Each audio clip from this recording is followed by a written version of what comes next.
Arturia's modulations effects. We have three effects here. We have a chorus effect, we have flanger, and we have a phaser. Now, in addition to the original unit controls, we have an advanced panel with some extra stuff in it, and I'll cover that as well. And we'll get started with the Dimension D chorus, which is an iconic unit from the late 70s, 80s, used by many like Brian Eno, Peter Gabriel, Kate Bush. And it does sound great. Not a lot of controls, but it does what it needs to do and very beautifully. So let's get started, and we'll go over everything in the Dimension D. This is the Dimension D chorus effect. As you can see, not a lot of controls here. We have on the left the mode, selecting between mono and stereo. We have the dimension mode, which I'll cover in a moment. We have the output level, and we have a power switch here to bypass the unit. Now, the chorus effect works by taking the audio signal and mixing it with one or more delayed pitch modulated copies of itself. So the pitch of the added voice is modulated by an LFO, which makes the overall effect similar to, I guess, flanger, except with longer delays and less modulations. So now the dimension mode here is just going through different types of modulated signal that is introduced here. And we have two buttons which are quite interesting. So the first one here, that will bypass the chorus effect, but leave you with the unit, with the hardware emulation. So it's like you're driving your signal through the unit, but it will just get the vibe, the sense of that hardware. And then we have the fourth button here. That one will work together with any of the three. So for example, we'll select one and together with 4, that will introduce the wet signal back into the signal chain here, and the overall signal will have more energy. So that's the main panel here. And in the advanced panel, we have some more controls. We have the oscillator shapes. So the default is a triangle, but you can use here different waveforms like sine, like ramp, and 2 random options here. And we'll experiment with that in a moment. And we can also play with the dynamic coloring of the unit. Well, inside this unit, we have a compressor and the expander. And selecting these options will give you different colors. It might be very subtle. It really depends on the signal itself. So you need to experiment. And then we have the stereo width, and you can go from mono to stereo. And we also have the dry wet mix. And depending if you're using this on the channel itself or as a bus, well, it really is up to you how to use it. If you're using it on a bus, of course, you will want it as 100% wet. But if you're using it as an insert effect, you might want to play with and find this sweet spot for you between the dry and the wet. So let's get a quick demo on my guitar. I'll play a few chords, and we'll see how Dimension D works its magic on it.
Flanger BL-20, this is the flanger effect. As you can see on the left here, we have the power button here to bypass the unit.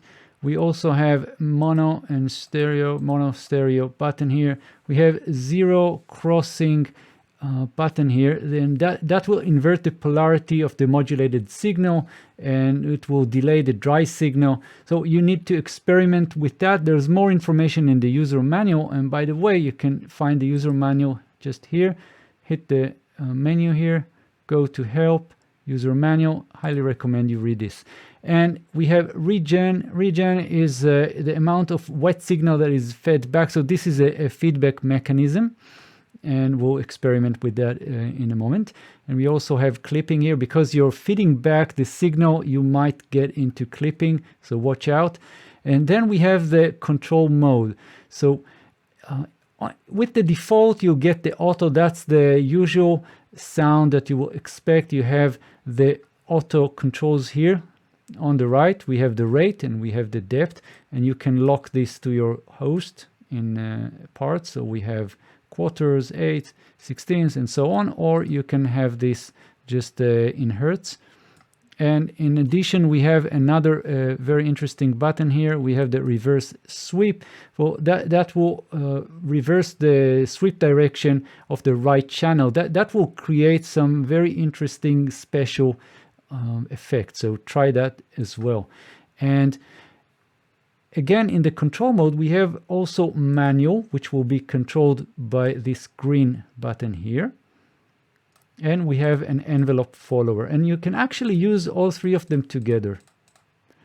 And here is the envelope follower controls. We have threshold and we have decay, so you need to experiment with that. It's really hard to know what the effect will be until you try it on your music, on the signal itself.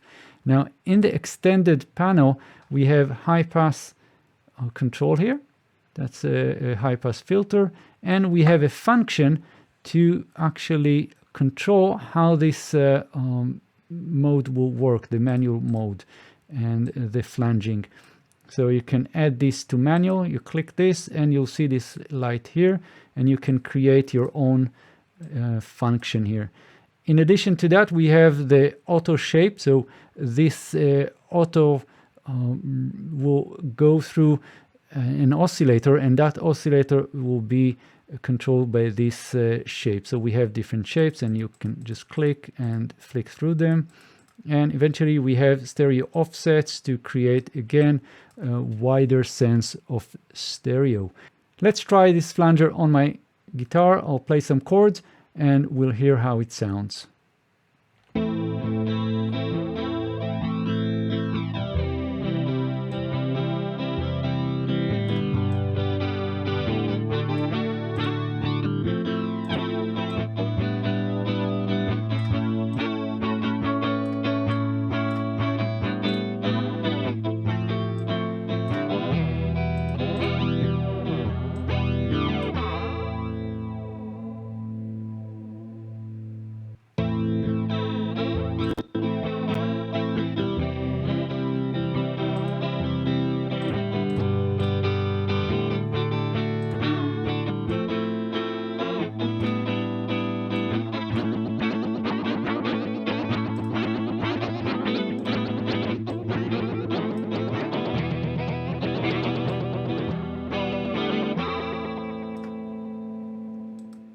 Phaser BI-TRON, and again, this is a recreation of an iconic unit, and of course Arturia did add some extra stuff here. You can find the advanced panel just behind this plate here, and there are some other small details that are not in the original unit.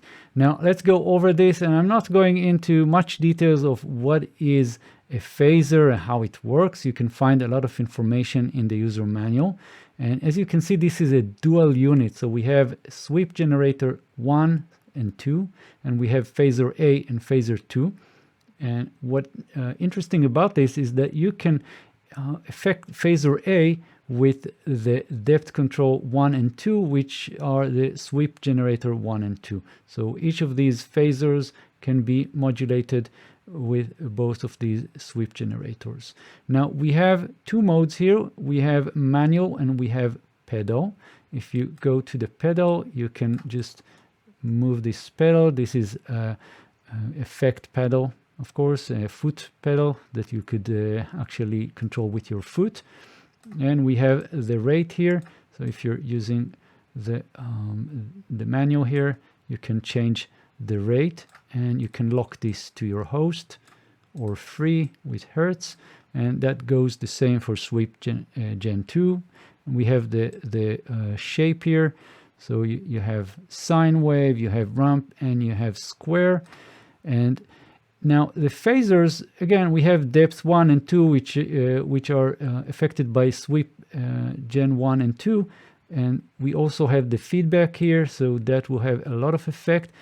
And you need to also make sure you select here the generators. We have either go to Gen or use the pedal, or maybe both of them. Now in the middle here we have the routing, which is pretty important because you can go from mono parallel, mono serial, stereo parallel, and stereo serial, and you'll see the representation here in the middle, exactly how the signal goes. And so that's also very interesting to experiment with. So you can take any of the presets or whatever you choose and then experiment with the routing. And of course we have on and off buttons for both of these units. Below the foot pedal you can see that we have the envelope follower here, and we'll play with that as well. And you can go to manual, and here in the extended, in the advanced panel, we have high pass filter, and you can select the number of poles, and you can also mix this in, and we have some other controls. But let's go and just listen to this phaser and play with all these controls, see what we get.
These are the 3 modulation effects by Arturia. I really love them. They sound great, very useful. I love the extra stuff they added.